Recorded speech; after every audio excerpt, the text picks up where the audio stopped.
Hi Earth Signs, Taurus, Virgo, and Capricorn. Welcome po sa ating channel.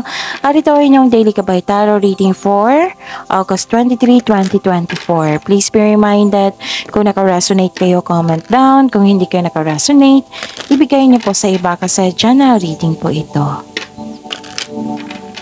This is for you, Earth Signs, Taurus, Virgo, and Capricorn ngayong August 23, 2024.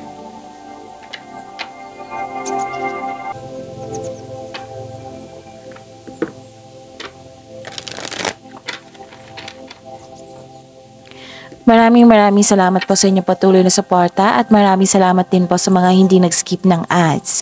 Gamitin ang reading na ito bilang gabay lamang sa mga hindi pa nag-subscribe. Subscribe na po kayo at click bell notification para malaman nyo na may bago tayong video.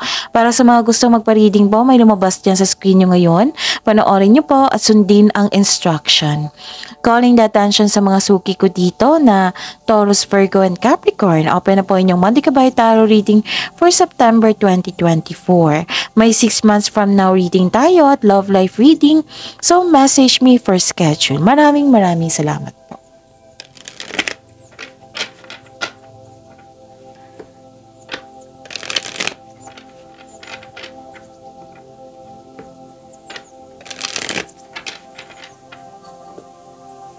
This is for you, Taurus, Virgo, and Capricorn, August 23, 2024. Spirits Guide, mga ganap po para kay Taurus, Virgo, and Capricorn ngayong August 23, 2024.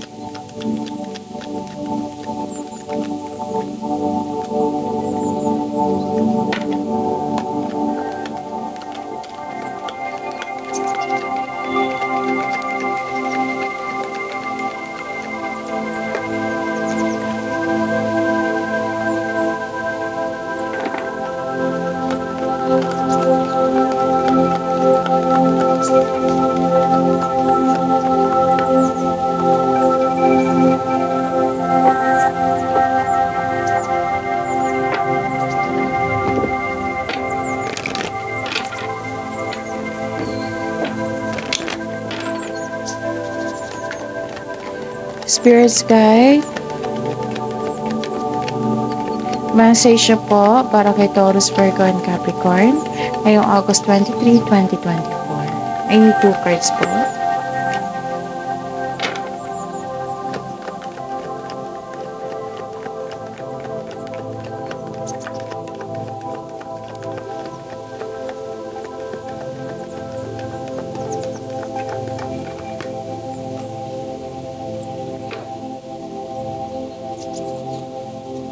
Okay.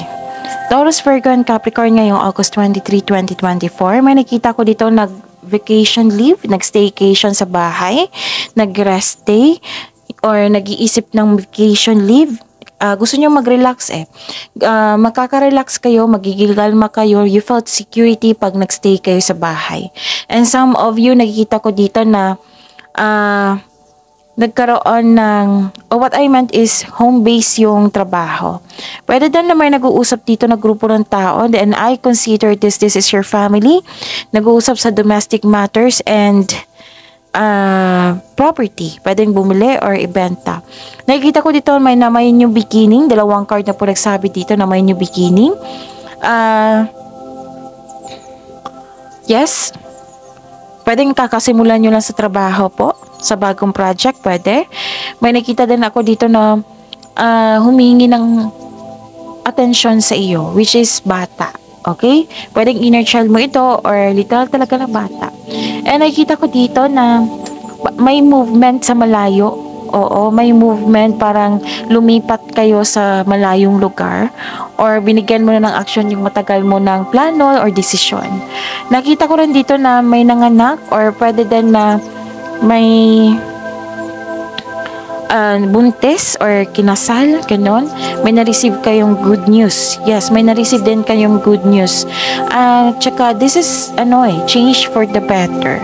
This is necessary change. So, ang message po para sa inyo is take action with passion and take your first step. Take your first step, begin now. So, this is a clarification of your 3 cards here na may new beginning. Baba ka lang yung cortina po.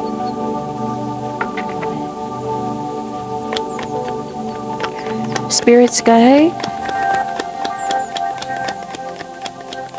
Ano po yung energy ni Taurus, Virgo, and Capricorn ngayong August 23, 2024? And the clarification of this card po.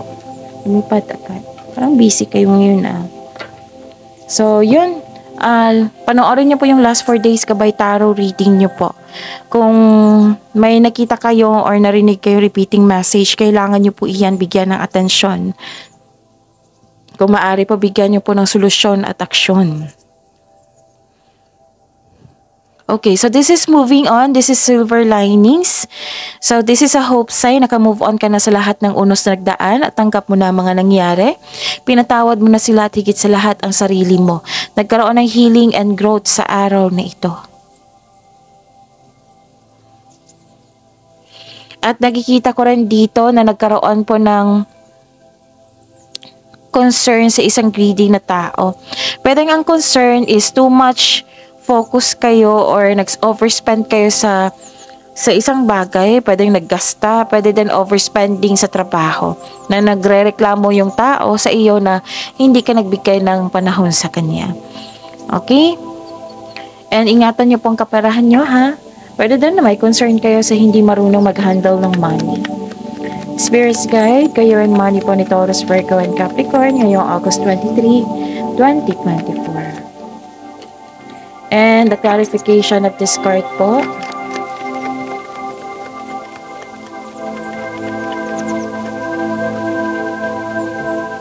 May biyahe kayo ngayon.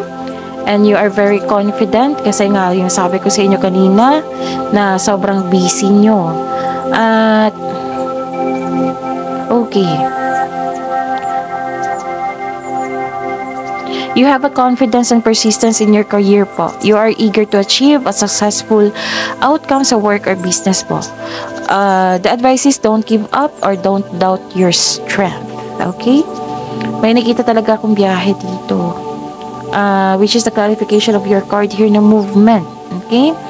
And to achieve a success in career and money, kailangan mo mag-focus.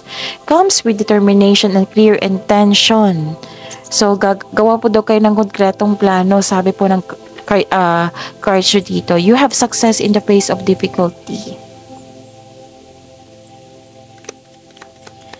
Spirits guide, love, life, self-love, partnership, and romance with Taurus, Virgo, and Capricorn ngayong August 23, 2024.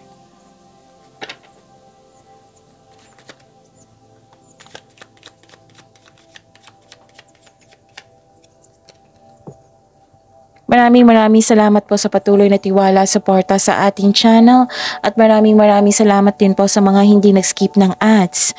May lumabas dyan sa screen nyo ngayon, panoorin nyo po at sundin ang instruction. Okay. Para sa mga may relasyon, isa sa inyo naghihintay na ma-establish yung feelings nyo sa isa't isa. Para pumasok kayo sa seryosong commitment po, such as buying engagement ring, buying property, or starting a family. Nagiging handa kayo dito. May sense of stability ako nakikita dito. Sa mga buhay mag-asawa, may project po kayo dito. Oo, nabibili kayo ng properties, ganun. Example po iyan. Then sa mga single, hinahanda mo yung sarili mo. So another card na nagsabi na this is sense of stability. Gusto mo maging handa bago pumasok sa relasyon. Okay? So, I think yun na. That's your reading. See you tomorrow, Taurus, Virgo, and Capricorn. Please like, subscribe, and click the button for notification para updated po kayo sa daily tarot reading natin. Maraming salamat po.